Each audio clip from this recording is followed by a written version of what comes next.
As for the Cardinals, another disappointing finish to a game yesterday, and I mean that in both senses of the word, right? Disappointing means, okay, it didn't end right. Disappointing also means they got your hopes up for a little bit. They were leading in Seattle yesterday at one point and just, again, cannot score in the second half. That's been a huge issue for them, specifically the fourth quarter this season.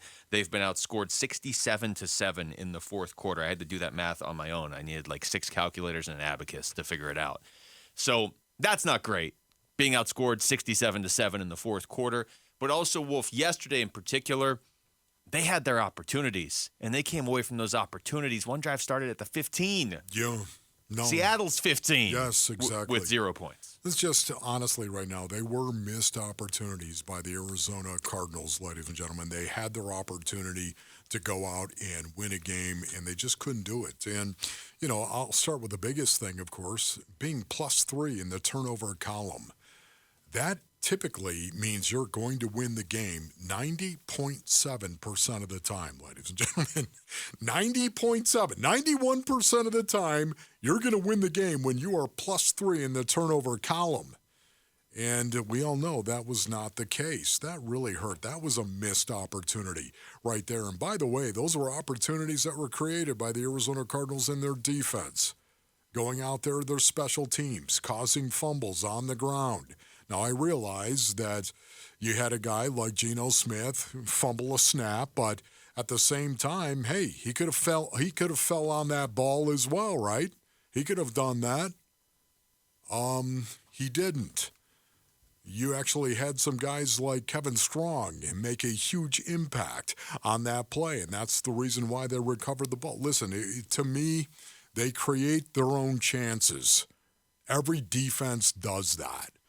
And they had the opportunity to win that game because their defense balled out and turned over the Seattle Seahawks 3 times. That was not the case. It was good to see what you're saying right there, that the defense hasn't gotten discouraged. It's not like they've lost their edge a little bit. The first couple games of the season, they were, certainly the Washington game, and then even for the first half of the Giants game, and then a huge part of that Dallas game, they were the talk of the town here with just like, okay, what? The defense is like way ahead of schedule, and then a bunch of the defensive line players get hurt, and Budda Baker goes out, and at some point in there, Jalen Thompson gets hurt too, and they were already thin, and they're losing players. So they get Budda back, but like the San Francisco game, you'll write that off and say it was San Francisco, and even Cincinnati got going in that game, but the last couple games, the defense hadn't looked as good and hadn't been as opportunistic as they were yesterday.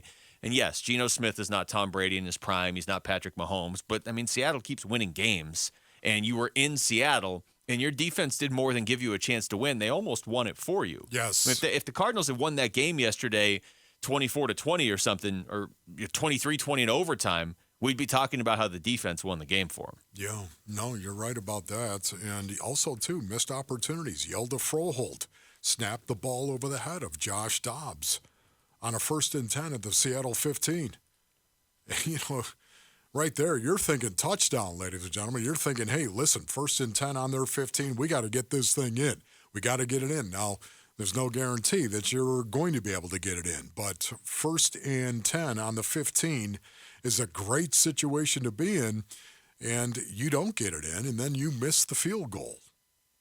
Yeah, it was because of that snap over the head that just destroyed him right there, and then you miss the field goal. You're not getting any points out of that situation when you thought you would at least get 3 points. Missed opportunities by the Arizona Cardinals. Yeah, you're definitely thinking when you get the ball to start their drive on their 15, you're thinking, okay, we've already got 3.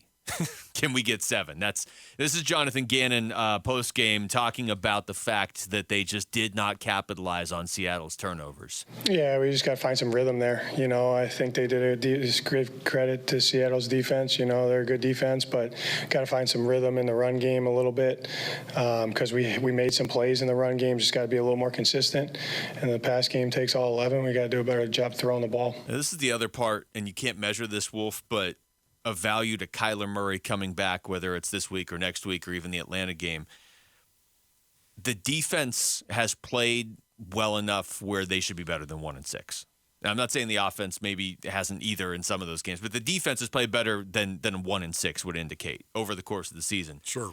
If it was just kind of like, yeah, this is the way it's going to go, there's no light at the end of the tunnel, nothing's going to change, you do wonder if they would start to kind of, not like they wouldn't be trying, but just like if that edge starts to disappear a little bit, okay, well, we got 10 more of these games and the offense is going to score 10 points each week. Man. At least Kyler coming back is a jolt of something, so you don't lose deal. that. No, you're right about that. It's absolutely a big deal that Kyler Murray will be coming back at some point in time, sooner hopefully than later, will be coming back.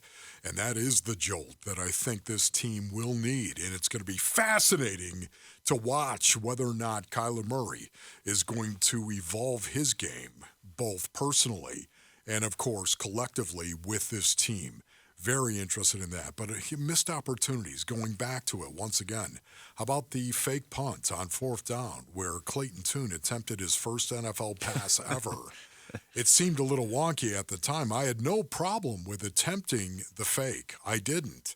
I had a problem with the execution of the fake and what happened on that. They need 9 yards and they threw it like 4.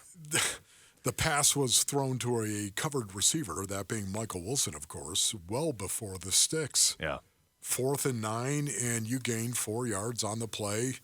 That was a miss. And it happens from time to time, but that was an opportunity that was missed. And oh, by the way, Seattle capitalized off that miss, kicked a field goal that made it a 2-possession game with 2:17 to go in the game. The other part of that play, and maybe it's just because Tune got the ball and threw it so quickly, but you go back and watch it, like nobody got past the first down marker in how quickly the play happened. You know what I mean? It's not like, he threw it 4 yards, but they had a guy running free down the field 20 yards. Like they just didn't have – there was nowhere he was going to throw that quickly where they were getting a first down. Yeah, you know what? There had to be something else, and there had to be another read. It wasn't just to Michael Wilson. There had to be something else right there. And anyways, it just didn't. They didn't execute, and that was a missed opportunity, and it was an opportunity that cost them because it was a 2-possession game at that point. And this is not a game where the final score was 35-13, where it's like, yeah, okay, but those 3 points that they really hurt, or these 3, yeah, I mean, the final score is 20-10. You're leaving 7 points on the board or 10 points on the board, and you're giving Seattle another 3. Yeah, that was the game. Here's Jonathan Gannon afterwards, just his overview of the game overall. Good, hard-fought game. Didn't make enough plays there to win. A couple turning points in the game. Let me give them credit. They made some plays there. I thought we battled. I just told them, though, today or in the locker room there, we just got to battle a little bit better. But I like the fight from them, and we'll go back to work tomorrow. Everyone, of course, is screaming about JG and his staff and not making needed adjustments at the half, and that is something that they need to monitor Basinonians to improve on. But don't act like it's the end-all, be-all. Please don't do that. Execution of schemes by Skulls is the end-all, be-all. That's what it is. Execution of schemes by Skulls. Everyone, it's the scheme.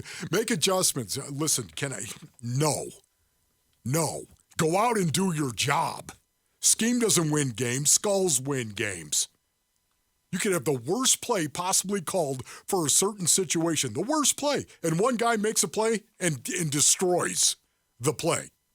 Just absolutely. One guy makes a play, and all of a sudden you got the ball and you're going the other way. Or vice versa. You can just flip it around as well, man. I mean, you could have the best play call for an offense. Oh, this is going to work. This is guaranteed. One guy from the defense makes a play, and you're a host. It just Skulls.